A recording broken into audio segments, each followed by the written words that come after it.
ভাবছি বাংলাদেশ যাবো শাকিব খানের সিনেমায় ডান্স করবেন গে আমার বারে বারে রিকোয়েস্ট করতেছে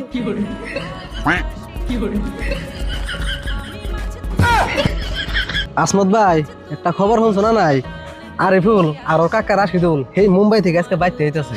মুম্বাই থেকে বাইতে আইতাছে কে ওরা আবার মুম্বাই কবে গেছাল? তুমি দিয়ে কিছু জানো না, ওরা না সেই 6 মাস আগে মুম্বাই গেছাল। আরে কে নিয়ে গেছাল হেডে তো কও আগে।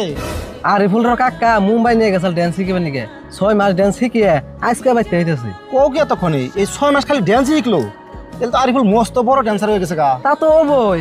আসো ভাই আমরা তো জীবনে মুম্বাই যাই হেরুম না, তাও মানুষের কই হেরুম আঙ্গ পাড়ায় থেকে কিন্তু মুম্বাই গেছাল।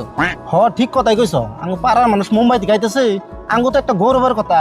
এক কাম করি, ওরা তো ইন্ডিয়াই ভু, আমরা এনে বই থাকি, কোনো দেখা না করে যামই না। হ তাই